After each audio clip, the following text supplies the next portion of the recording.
talk of putting a church out of its ministry misery, there's no kind of right way or wrong way. This is simply what we did as kind of God kind of led us into it. But one of the things for us was that it's important for these ideas to go slow. When I describe to you the season of what I deem slow, you will think that is ridiculously fast. For us, in our culture, I'm going to describe to you probably an 8-month window of time, which is incredibly slow for us as a people at Cornerstone as we kind of navigate through significant culture changes. And essentially what I'm trying to say is you might need to redefine slow for you. Because some of you, I know that some of you here are, like, you're 5 years in to trying to solve the future questions. It does not take that long, because there are things that we can miss because we're just nervous and we're afraid. And so I'm going to talk about going slow, and you're going to be like, this is faster than anything that we've ever done before. So I would encourage you to rethink what slow looks like for you, because some of it is, it's slow. Like, the Lord will be back by the time you make up your mind to do something. So there's that disclaimer. And then the second one is I want to define for you misery. Because I'm not talking about church, like Montague, for example, is kind of our context where there are all kinds of reasons why churches die. And sometimes churches need to die. And sometimes it's simply a result of nobody lives there anymore. I've been on the island for 14 years now, and I know of 4 churches that have closed their doors, and it's not because anyone did anything wrong. It's just no one lived there anymore. Out in Fairview, out in Hazelbrook, like, no one lives there anymore. And the idea of trying to keep that place open is just foolish on a whole variety of levels, because nobody's there anymore. It's not a commentary of bad leadership, of poor this or poor that. It's just no one lives there anymore. And they move into the city, and they move into centralized places, and just to have the humility to recognize, okay, that's okay, and sometimes is very needed for all kinds of reasons. So as I kind of talk about putting a church out of its ministry misery, I want to do it through, or kind of define that term misery through a kind of a devotional. And if you have your Bibles, I would get you to open to Revelation chapter 2, or a phone that has a Bible on it, and I want you to read kind of along with me, Revelations 2, 2-5. And most of you, I suspect, you will know exactly kind of where this is. This is where God is describing his churches and kind of giving some commentary around them. All of the commentary isn't good for the most part in this moment. But I want to describe to you what I'm talking about when it comes to ministry misery. So Revelations chapter 2, 2-5. And it reads this: I know your deeds, your hard work and your perseverance. I know that you cannot tolerate wicked people. You have persevered and have endured hardships for my name, and you have not grown weary. That sounds like a lot of our churches. Yet I hold this against you. You have forsaken the love you had at first. Consider how far you have fallen. Repent and do the things you did at first. I would be willing to bet my life, although Ephesus on the large scale had drifted away from first love type of activities, that there was at least 1, 2, or 3 people involved in that community of faith who they were in fact still in love with first love practices and first love types of ministry aspects. And that these 2 or 3 people, and they themselves, could look around and actually agree with God's assessment to what was going on in this particular community of faith. There was a lot of hard work being done. There was a level of perseverance that's admirable. There was a disdain for sin and what it does in people's lives that is God-honoring as we try to rescue, in the name of Christ, individuals who are dying under the weight of sin. There is an ability for these churches to walk through hard times for the sake of the gospel. And the definition of ministry misery for me is that these are just a few people in the context of the larger church of Ephesus that have drifted away from first love types of things, but they themselves were stuck in this community of faith. Does this make sense? For them, it's ministry misery. For them to get up each day, have a heart for the purpose of the church, for the expansion of the kingdom of God, for the renown of Jesus Christ, for all the things that we're supposed to be about, they found themselves in a church where the commentary around it is not good. And for them, it's misery. For them, it's awful. For them, it is frustrating. For them, they would just soon as not do this anymore because it's just filled with no movement in spaces that we're actually called to move. It becomes so inward focused that we hate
misery. Had nothing to do with the other 95% of the church that had no idea what was going on. But out of a heart for Jim and Isabel, we wanted to put them out of their ministry misery. Does that make sense? It has nothing to do with churches that are dying. It's all misery. That's not what I'm trying to say. Within the context of the community of faith, there are some who want to do a lot for the glory of Christ, and it's misery for them because they're with people who just don't care anymore. And we wanted to help them, put them out of this place of misery, them out of a place where no one else wanted to be about first love types of things. So that is the disclaimer for what I mean by putting a church out of its ministry misery. I'm talking to the Jim and Isabel Slaters in this room where this is your heart. You're in a church where you go to bed at night and you're almost kind of mad that you're here, that you feel like you're just this voice in the wilderness, frustrated that you have done life with these people for decades, and in a very weird way, you're kind of mad at them, but you're not allowed to be mad at them, and you're just frustrated. And this is putting them out of ministry misery. There are 4 seasons that we'll talk about. That we did. They're not right or wrong. It's just what we did as God led and as God revealed for us as we began conversations with the church in Montague. And the first season I've called it Make It Painfully Clear. Make it painfully clear. And some of you are a part of churches where you are from the position of leverage, where Montague, unbeknownst to them, had no leverage with us at all. Absolutely none. and not in a way that was mean-spirited or boastful or strong-arming, but we just were not at all interested in surrendering our cultural identities into a culture that was proving itself to be not helpful or healthy on any level. And through a series of meetings, we really began this kind of season of making it painfully clear early December of 2014 that went all the way through to the end of January of 16. And there was at least 3 and maybe 4 where they would always come back to the table and ask, well, like, surely you don't mean, yes, I actually mean this. Your pews might go. Your plaques will go. Everything that you know to be true of this community, you will not recognize it when we're done with it. Not because we're mean, not because we're trying to be difficult, not because we're trying to be stubborn, not because we're trying to be the aggressive overtaker in the business transaction. This isn't the heart of it at all. You have come to, Jim and Israel, you've come to us for help, and you don't even necessarily recognize the space that you're in. So trust us through this. And what I found to be absolutely hilarious all the way through this is they continually argued that they were the ones sacrificing a lot. And we kept saying, you're going to die anyway. You're not sacrificing anything. We are the ones that are going to absorb your facility. We are the ones that are going to pay all of your bills. You are the ones that are going to gain 5 full-time pastors, which, by the way, you've never had in your life. You're the one that's going to move into a space where it's an annual budget of somewhere around $800,000. You are the, you are, and Jim, it's hilarious. After this was all over, Jim came to us and he goes, we are the family that has brought the bologna sandwich to the church potluck supper. Like, it took him a long time, even Jim, the one who wanted to move, to recognize just how small of a position they held in the negotiations, if you will.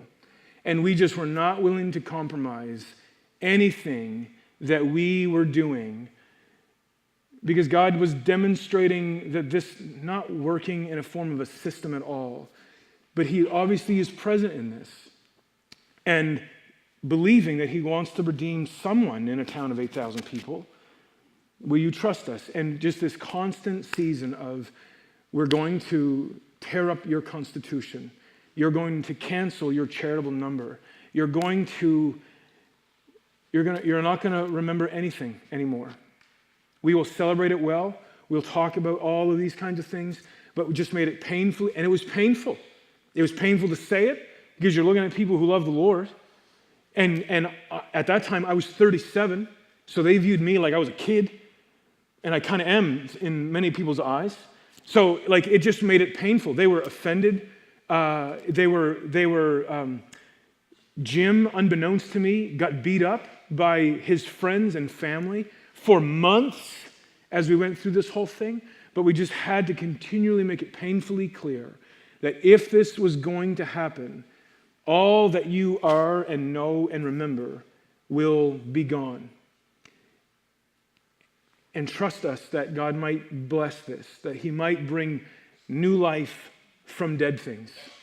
And that was a theme that we continually tried to communicate to them over and over and over. We have a God that ironically brings life from dead things, but they have to be dead things. We have to kind of purge our own, but this is what we've done. I know, and it worked great for a while, and God was with you in a space, and it's been wonderful, and that's not what's going, that's why we're here. That's why you struggle every week to remain open. That's why you are trying to find pulpit supply every Sunday morning for a year, which is tiresome. So season 1 was make it painfully clear. Everything goes. Pews, plaques, memorials, lower your flags, burn your constitution. We are going to put all of this to rest. That was season 1. Season 2 was all those in favor. And while we're doing this, we are trying to suggest to Cornerstone Cornwall and Cornerstone Stratford that this is a good idea, to actually bring a church under our roof, to make them a part of our family, that they might experience what God longs to do in their town of Montague. And in our house, that was the easiest conversation I've ever had as a lead pastor. We think it's a good idea that we would absorb a whole other facility, pay all their bills, take these 8, 12 people, kind of usher them into a new space. All those in favor, let's do this. Like, it was easy in this moment. It was easy to throw that out there to our people because A, they have gotten used to me in kind of asking for things, and they've trusted us and all of these kinds of spaces. But that was a very easy vote for them to actually vote to bring under our roof everything that was connected to Montague Baptist Church. There is a couple handouts here, and this first handout really is connected to what our votes look like. So some of you, as you kind of are moving into some of these spaces, the language of your votes matters, even as it relates to putting things to rest. We learned from another church who had done this up in the Miramichi area that they kind of, a church closed, they became part of the church, someone died and gave $250,000 to a church that no longer existed.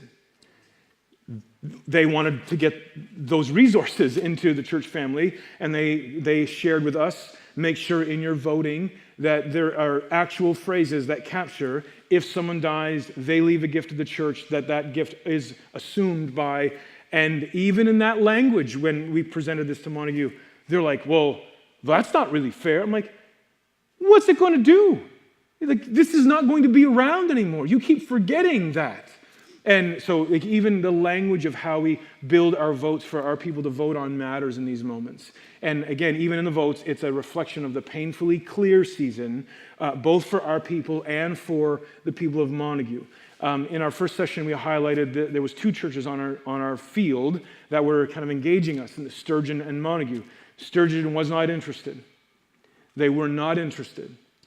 And what is very bizarre, I'll try not to be, I'll just say it, and then you can sort it out in your own spirit. They couldn't figure out why we wouldn't want their facility.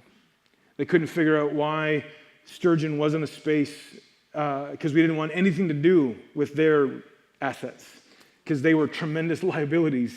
They had no running water in their church. They had a chemical toilet. It was this bizarre, and they could not see why families wouldn't want to go to this particular facility. And you're sitting there and you're like, you don't live like this in your home. So why would you ever think that a new family who does not know the Lord is going to come here and stay here and at all flourish here? Sturgeon, they were not having anything that we were suggesting, so they left. We'll get to them in a moment, but it actually has served it even better, where God was involved in protecting and guiding and shaping in ways that we did not realize. So Sturgeon jumped off the wagon days before we started having these official votes in both of our locations. They hadn't wanted nothing to do with it, and they continue to do kind of their own thing 5 minutes down the road. 5 minutes down the road, when there's cars, and anyway, that's a whole other thing. But I would encourage you just to see some of the language of those votes and the language that's there. And this is when I realized actually what we were doing. The Monday following the votes, when everyone said I do, and 2 people, we're going to become 3. Jim called me and he said, I've got some bad news. And I'm like, what's the bad news? I'm at a conference when he calls, and he goes, our furnace just blew up. I'm like, well, define blew up. He's like, it blew up. Like, there's no more furnace. And he's like, what do we do? And I'm like, well, we'll get you a new furnace. And that was the moment when Jim realized, oh, you have the resources to buy a new furnace, and you don't even blink. And that's when Jim began to realize we are the bologna sandwich family, so to speak. He called, and there was a furnace in by Thursday, because you need a new furnace. Like, it's not one of those things where it's like, how do we then scramble to put this together? And then at the same time he was relieved, I was like, oh, we got to go buy a new furnace. This is the first $8,000 bill That's not in our own family. Does that make sense? Where you're kind of like, we've adopted you, and I'm kind of begrudgingly going to pay this, but we have to pay this now, and we're kind of into. So that marriage got galvanized very quickly. On the Monday, the furnace blew up, and even our own kind of purse strings begin to be generous towards people that we don't even know yet. You just voted on the night before, and now we're paying for a sizable thing that's there to go forward. So that's the second season, which is really all those in favor. And that's the February to March, where there were 3 votes taken in all of our sites, clearly articulating what this is going, what's happening, what step are we in. And the last one, I'll just kind of read it for you, just so you can get a sense of how this is. It says, this is the Montague vote. It says, we the people of Montague Baptist Church move to voluntarily come under the leadership and direction of Cornerstone Baptist Church as it relates to all ministry aspects, structure, staffing, finances, budgets, and buildings. We also move that Montague Baptist Church's trustees will, in accordance with CRA guidelines, bring about the dissolution of its charitable number and the transfer of its physical building, property, and bank accounts to Cornerstone on or before Sunday, June 28, 2015. It is understood that any future gifts, donations, memorials, and assets be given to Montague Baptist Church will be the ownership of Cornerstone Baptist. Going forward, the people of Montague Baptist Church will be part of the new congregation called Cornerstone Montague. And that was the polite way of articulating all of the painfully clear kind of language. It all kind of goes into the history books as we want to see God move in beautiful and profound ways in a town that you want to see him move in. And that was kind of the second season. The third season was really the beginning, taking 2 bodies of people, Cornwall and Stratford, and then bringing a third group of people into it, where our people would see them, Stratford would see them, Montague would see us. We do church family meetings, incredibly different than how they do church family meetings. They came to 4 of them through a 2 to 3 month period of time, where they just left like, you guys follow no rules. I'm like, well, no, we do. We just don't follow the way you did things. It was just this eye-opening thing for them to see how we did church family together. We invited them up to services after the votes were all gone through. So they came up to a Good Friday service over in Stratford. Everyone from Montague came up to an Easter Sunday morning service in Cornwall. We had a variety of joint events together where we were trying to make family of people who were not family 3 weeks ago. And three months of this, there began to be a beautiful camaraderie begin to build amongst strangers, but not really strangers, because you begin to identify this beautiful space of what binds us together is not age and stage. It's not what you do for a living. It's not are you married with kids. What binds us together is this love and relationship with the Lord and a desire to move things forward for his glory. And these, our people, their people, all our people now, this whole thing began to forge in a very neat way through this kind of window of time, this season of two people becoming 3 people, which I know in marriage language sounds really very weird. But in community of faith way, it was 2 congregations becoming 3, and yet at the same time, 1. And we'll talk about what the oneness looks like for us in our session this afternoon. But that third session was that third season was really, really important, where our people got to know Jim and Isabel, got to know Kent and Margaret, got to know, and they in turn got to know us. And although we are from the city, although from a larger setting, we are all people who love the Lord in pursuit of the same things, and they began to see a different kind of DNA in church life that they had not experienced in a long, long time, which really set up the closing service. And Tyler mentioned it to you here a few moments ago. But this last season of kind of ripping and tearing began with Dewey's words at the closing service. Everyone from Cornwall came down. Everyone from Stratford came down. And a church on its best day that could house 80 people had well over 300. People were outside, kids were playing because there was just no room for them. The downstairs space was full. Jim and Isabel and a few were tearful because it had been so long that they heard kids laughing, playing on the church grounds. And in our setting, the average age in Cornwall would be 38. We have 100 children from grade 6 and down. We have 52 in our nursery. Like, it is a lot of little ones running around. And when they get to see a glimpse of that, there's a sense of, oh, this might happen here.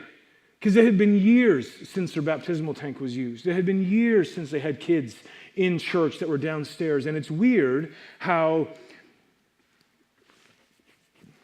I'll just say it, and then you'll hopefully hear the nuance of what I'm trying to say. The day when elderly are annoyed at little ones in church, that's bad news.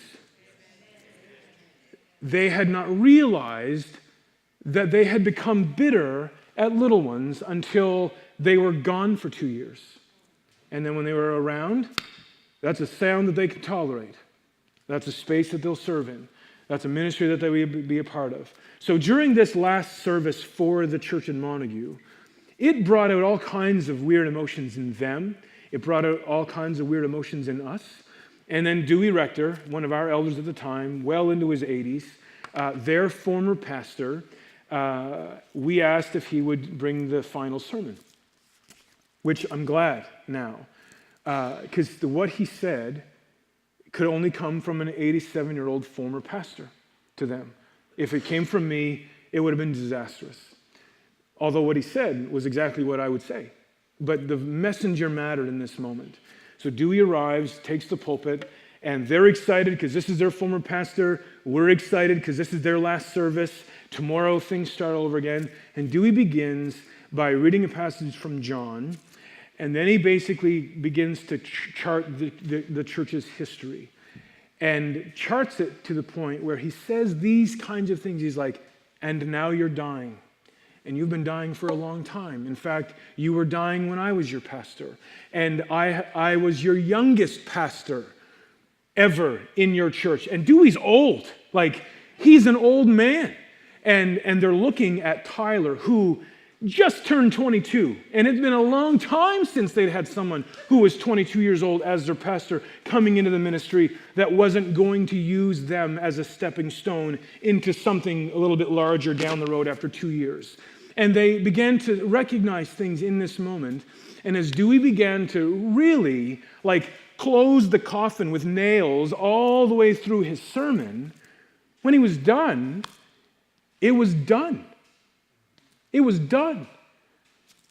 And then we stand up and we sing Great Is Thy Faithfulness, and we eat and we all kinds of things. And the next morning, the dumpsters showed up, the locks were changed, and everything started being torn out of the building. And I mean everything. And that bothered people. Because they didn't think we were serious. But what happened was we closed the doors for 4 months. They did not worship in their church. They came up to Stratford or Cornwall through the summer months. While they felt they were being violated greatly, what was happening is God was breaking in them a culture of ministry that they were blind to. And more importantly, the town saw it. The 7,000 people that have known about Montague Baptist Church saw that we were taking down a staple of the town. And some of you know this, some of you know this, but you don't know this. Sometimes our histories are actually the reasons why no one comes anymore.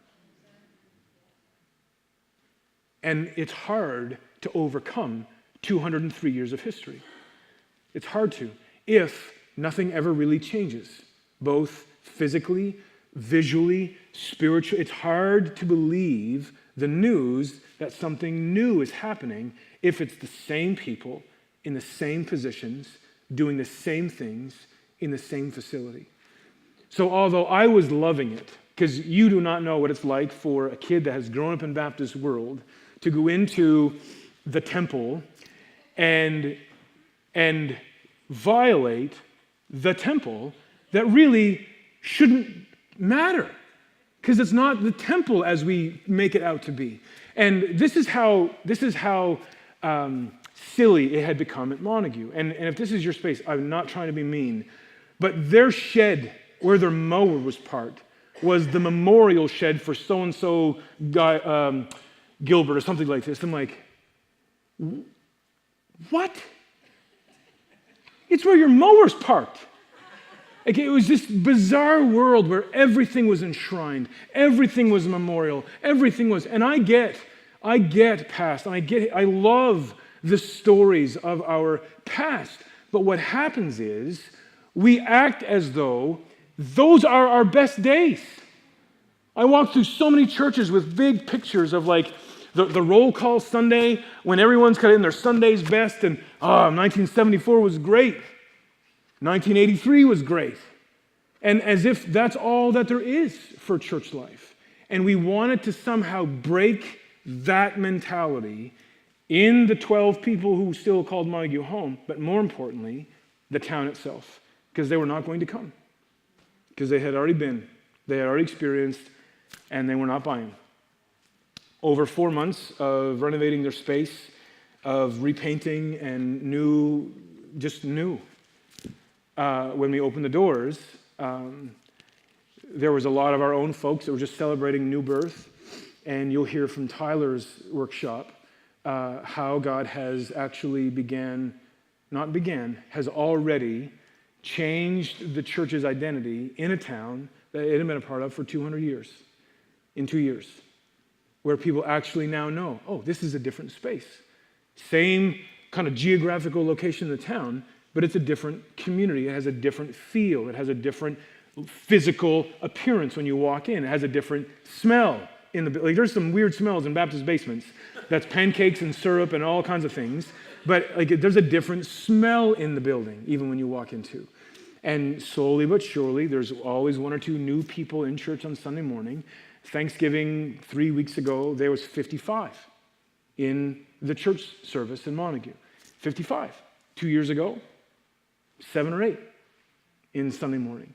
And God is slowly bringing to life that which he brought to death, which is what he does. This is our life in Christ, is it not? We die, and we are made new in him. We are buried with him in the grave, and we are brought up from the grave as Christ was brought up from the grave. And what is true in our own personal earthly life ought to happen in many of our churches, where let's honor all that was, let's bury this now, and let's bring it back to life in a different way, in a new space that's just different. Because in our towns, let's be honest, I bet you that on the island, Smith is a common name, and Smith's name for 4 decades in said church actually now is a repellent to town. Does that make sense? And to break that, sometimes it's drastic surgery to break that. And by God's grace, we are seeing him do these things in the context of Cornerstone Montague. It is literally a joy just to be a part of it and try hard not to just mess it up. That's all we're trying not to do. Just don't do anything to ruin this. We have very little, we have no plans. If you were to ask, we talked about Morel, you have no idea how loose that is in our minds. There is not a war room that we work. There's not a vision statement that we work. We don't follow any of those kinds of rules for church life, which is why we should be an encouragement to so many, because we're just making it up as we go. And God seems to be present in it. And it's just fun to be kind of 2 steps behind all these things that he's doing and revealing and opening doors and closing doors and getting us speeding tickets when we don't get our way and all these kinds of things. But through our time in Montague, we were able to, by God's grace, through his Spirit, put Jim and Isabel out of their ministry misery. And it is a joy to watch them be full-on engaged in first love types of things again. And what happened is it identified other first love people from Sturgeon. that are present from the town that just stopped going. Like, we're Baptists in Atlantic, Canada. There are probably 50% of people who are not in church who are just ex-Baptists because they're just tired of the foolishness all the time. They're tired of the ridiculousness of boards and committees and ridiculous foolishness that they're just tired of it. And all of a sudden, it's identifying people in the town who are about first love things. And I know that the first wave of growth is people who already know the Lord, which is fine with me, because we're going to need them to actually do the work going forward. And we're seeing this. It happened in Cornwall in our big seasons of growth. It really began with a lot of people who knew the Lord, that were tired of church foolishness. And we were their last stop before they got off the train altogether. And now, our church is filled with people who do not know the Lord or are very intrigued and are interested by him. And it's great because there's now a couple hundred people who sing the same song as me that can actually help walk with them and disciple them and love them and welcome them into a community of faith. And we're seeing the same thing in Montague, where the people who are showing up right now, it's people who love the Lord and haven't been in church in a long, long time because they were just tired of what church had become. And it's awesome to see people who are now about first love types of things that have been set free from the misery of doing life in church with people who are not interested in that at all. Do you have any questions for me this morning? Because that's really the end of all I want to say about how and what we did through those 4 seasons. But if you have any questions, kind of let them fly. Right here. Why do you call it Montague Cornerstone Baptist Church? Cornwall Cornerstone Baptist Church? Sure. When we... Cornerstone, I mean, is that a new name, or is that a group of people? Sure. An association, or what? We were lucky enough to not have a church name that was Cornwall Baptist Church. So under our model of ministry, it's Cornerstone Baptist Church, expressing in Cornwall, Stratford, and Montague. And together, we do church together under kind of our name, and these are the 3 towns that we are in. So that's what that is. So it's just your own cornerstone. I mean, you're not associated with other outfits across Canada. No, we are Baptists from Atlantic, Canada, under our umbrella, as is Hillsborough Baptist Church. So we're kind of all part of the same family tree. This gentleman in the green jacket.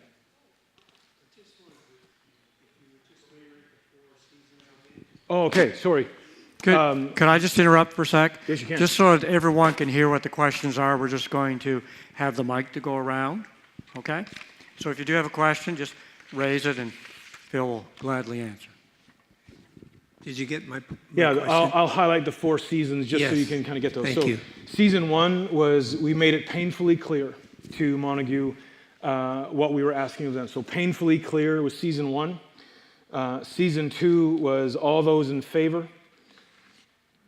Season 3 was 2 becoming 3, where we were kind of trying to amalgamate Montague into the church family. And then season 4 was ripping and tearing. Painfully clear, all those in favor, 2 becoming 3, ripping and tearing. And that ripping and tearing in all 3 churches? Just in Montague. Just in Montague. Yeah, we had already ripped and torn in Cornwall. We had already built and torn in Stratford. And as we had done in our other sites, we were now doing in our newest site. Did you have any problems with Cornwall? They wanted to remove the pews and kind of maybe change the cathedral type or something? I would say that Cornwall, where I am 90% of my time, when I talk about we were the last stop for people who were just tired of church foolishness, we really are their last stop. People do not care about those kinds of things in Cornwall, which for the time being, on a Sunday morning, there's around 580 of us that gather in Cornwall, 100 or so in Stratford, and then about 35 or so in Montague. So the numbers are in our favor. when it comes to votes, because we always vote on things together, that the heart of if you're going to get worked up over pews, they always win the vote. So when we're voting on stuff like that, which is not often, they just don't want to get involved in the ridiculousness of church life. It's beautiful that their expectation of us is, will you teach us the words of Christ? Will you walk with us in life? That's it. Like, you've got good people on your teams. Just be responsible for the Lord, and we trust you. And we vote on 3 or 4 things. That's it. And when we, like, I could go home. Well, I'll give you an example. We've been in some form of capital campaign for 10 years, and everybody is completely okay with that. And no one, like this last capital campaign was like, we have to add on to Cornwall. It's going to cost us $750,000. Can you give next Sunday morning? And they brought in pledge cards, and we had our money, and we moved forward. Like, there's just no, people do not care about the floor plan. You have 4 people on a team, let them figure out the floor plan. So in that space, I think I'm one of the luckiest pastors in the world, is that people just put a lot of trust in the people who are voted on by the church to lead them, to in fact lead them, not question everything they do and fight over the decisions that they make. There's something right in the middle of what happened when you first went there, Bangor, when you first went into that church. Did you have old guys like me saying, what's this young fellow doing here? How am I going to straighten this out? I don't know you, but I'll answer it this way. We have old people. We have old people in our church that say, I don't care what you do, as long as people come to know the Lord. Exactly. And when I started in Cornwall, I was the associate youth and family pastor, and Stuart Dockendorf was my senior pastor. And under his leadership, it grew to about 250, and then we went through a real difficult time, and it dropped back to about 130. So when I became the lead pastor, we were a beat up and torn up 130. And that would be in 2007, I think the fall of 2007. And now on a Sunday morning, our first service runs about 160, and our second service runs about 3 to 4, well, 420 would be a high morning for us now. That's when you got beat up, that's when the congregation finally said, look, whatever you have to do, just do it. Yes. Now, I will, an asterisk. When our youth does a seniors dinner at Christmas time, we have to lower the seniors age to 45 to get a crowd to come out to the dinner. Otherwise, it'd be 30 people. So I've done more funerals for people under the age of 30 than I have for people over the age of 60 in our church family. So we're young. We're very young. Over here in the striped. There's a mic here. Oh, sorry. When you said all in, when they did the vote in Montague, what percentage? They voted, it was like 94%. And what I loved about it is the ones who had a heart for the gospel to continue on all voted for yes, but then a lot of them left to go to Sturgeon because they didn't want to see their home destroyed in their mind, but were willing to actually see it go forward because they knew it was not doing well and wasn't going to very much last a lot longer. Does that make sense? Okay. Could you explain a little bit about how your ministries work? That is our whole second session. Oh. Our whole second session is what it looks like for one church to have 3 different sites and what Montague did to us, because Montague forced us to change everything. I'll tell the story again, but the story goes like this. The first month that Tyler was on staff with us, he called me and he said, can we go buy a monitor for our stage, for the speakers, for our sound system? And I'm like, I am not interested in someone asking you to then ask me, to then ask our finance people, can we buy a monitor? So that was the moment when we realized all of this has to change, how we do this. So that's our entire main session 2 this afternoon, because it was big shifts for us, and we're still kind of getting used to what it feels like in the midst of trying to move things forward without bureaucracy, without I would call it without foolishness in some spaces.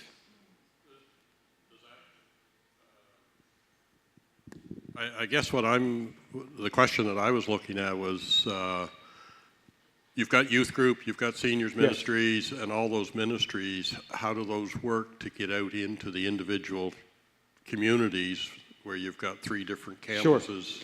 Sure. When we talk of ministries, and this is really new for us with Montague, we do not try to create ministries. We will just do what people are called to do. So in short, this is our philosophy. If someone comes to us and says, I have a heart for seniors, I would love to do a dinner at Christmas time, we say, that's awesome. Here's a bag of money, go buy your groceries, and we'll highlight who the needs, and we'll do the dinner. And we'll do the dinner, and sometimes it's just a dinner, and that's all it will be. Other times, it gains traction, and then all of a sudden there's some real neat things happening that will then continue on going forward. In Cornwall, we have a part-time children's director and a part-time youth director, where they work with our teens in a more organized way. But for the vast majority of our ministries, 1 or 2 people will come to us with a heart to do something that is for the glory in the kingdom of God, for discipling, for reaching, and we say, great, here's some money, you go do this. And that's all it is. And there's no, we got to check with this committee, like there is no committees in our church, which I know is terrifying. Well, who's accountable and da-da-da-da. There is 4 teams of people that do only what they do, and then as staff, we encourage and foster a culture of just you go do this. Like God has placed this on your heart. We have money to give you. What ideas do you need to help kind of focus it a little bit and go from there? Okay, lots of questions. Phil's time has ended for this session, but we are having a question and answer format this afternoon as well to finish up. So if there's some of those questions that you didn't get a chance to ask now, jot them down, and I'm sure that Phil and Tyler will do their best to answer them this afternoon. Let's give Phil a big hand.